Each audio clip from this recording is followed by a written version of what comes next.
Let's do this. Hey, look who's here. Hey, me, Matt.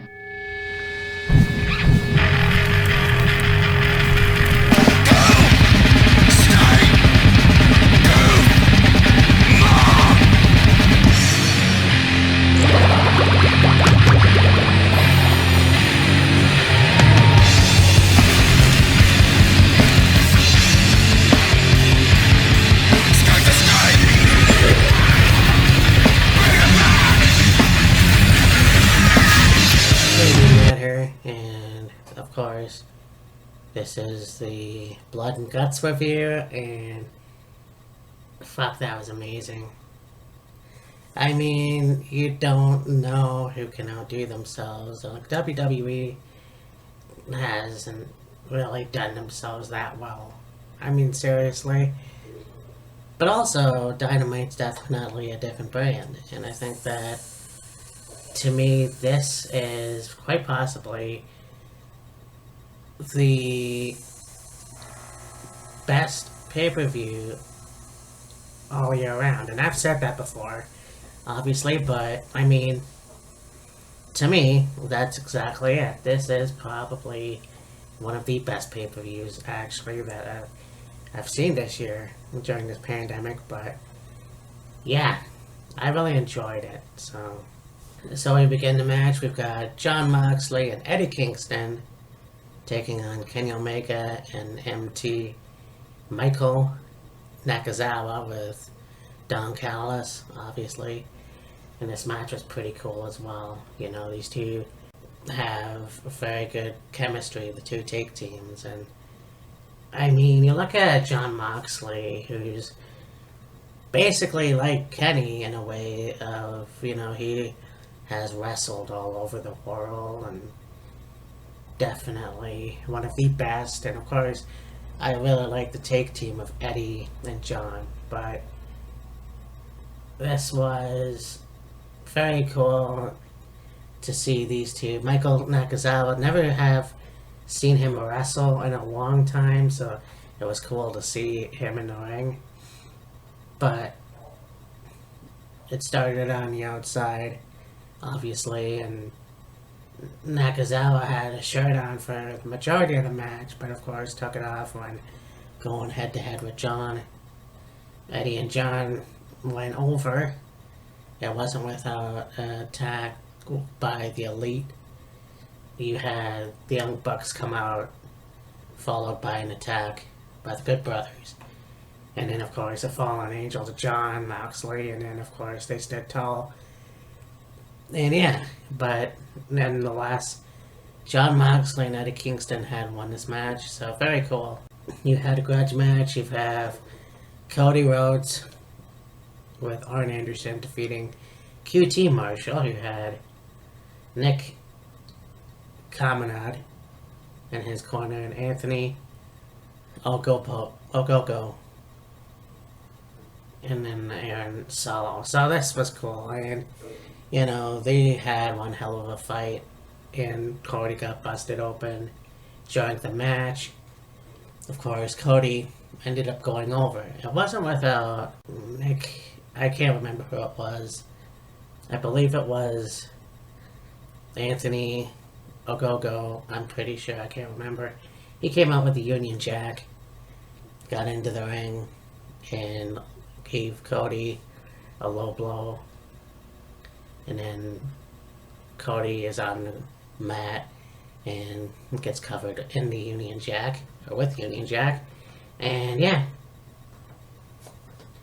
basically Cody, there's two matches where the faces win but get beaten up by the heels. So I mean, this feud is obviously not over, so we're gonna find out what happens next week, I'm assuming.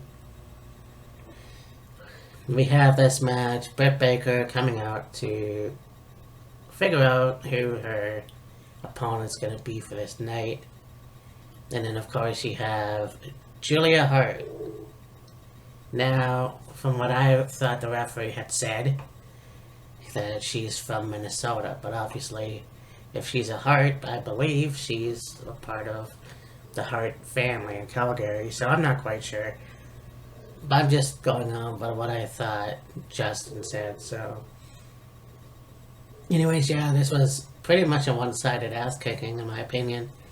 You know, Britt Baker won with the claw.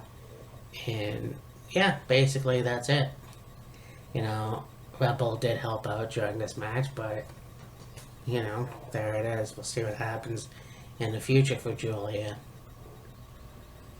And now you have the tag team match. You got SoCal Uncensored, who defeated Jurassic Express,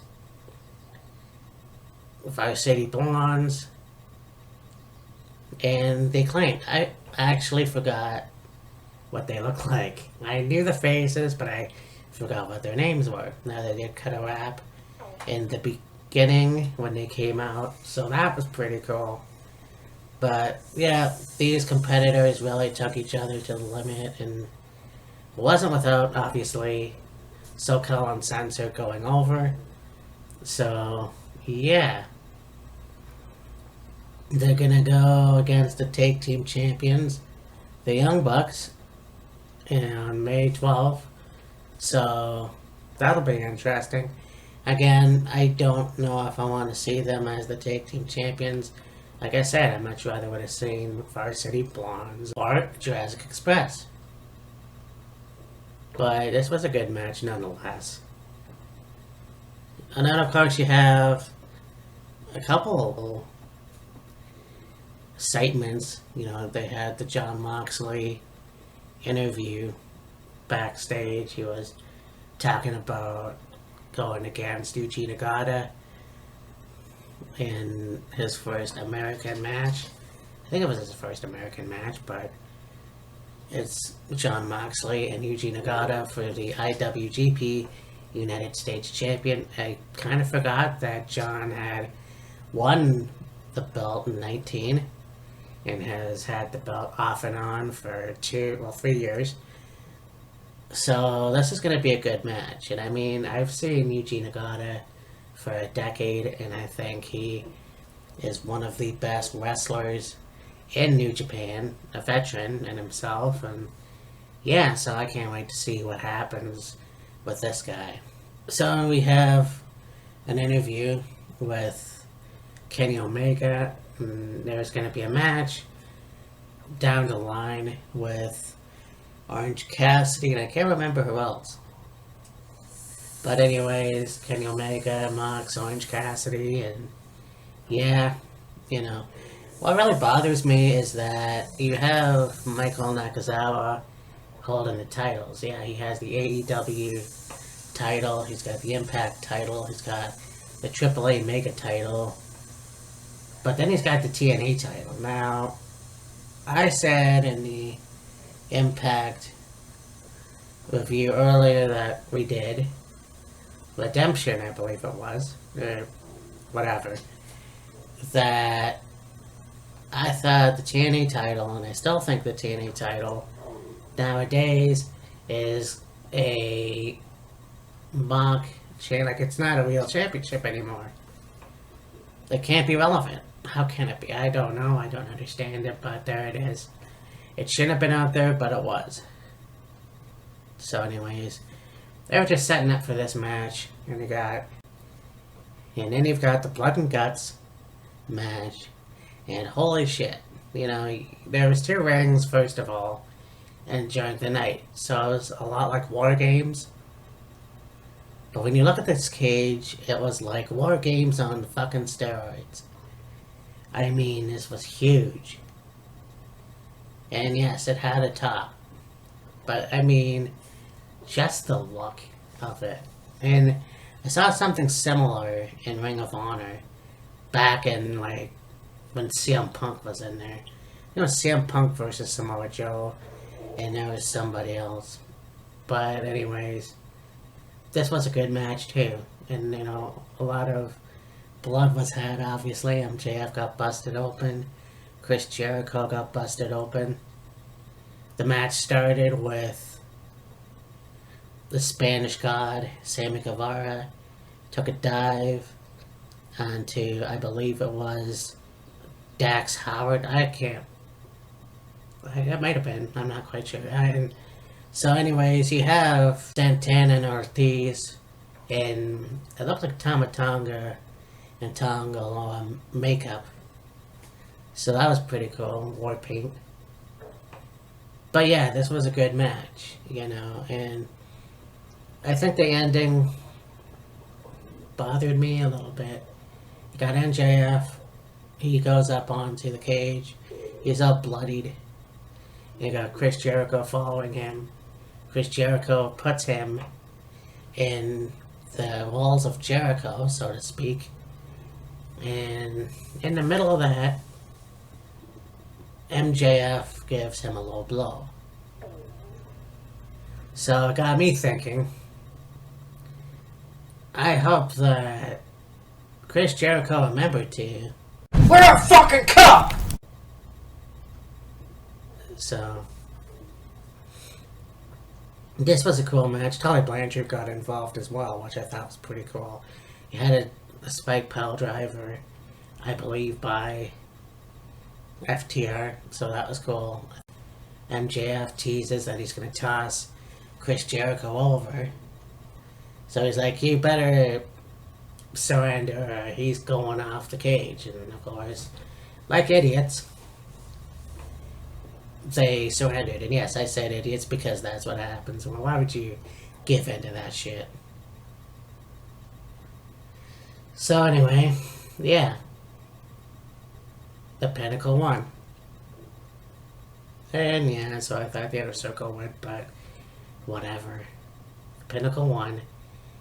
MJF ended up throwing Chris Jericho off the cage, but it was onto like really flat or whatever. It wasn't very solid. I don't know. It didn't look that bad. But anyways, yeah. So they stood victorious. Which, we'll see what happens next week, but there it is. This was a good show. Yeah, I really enjoyed it.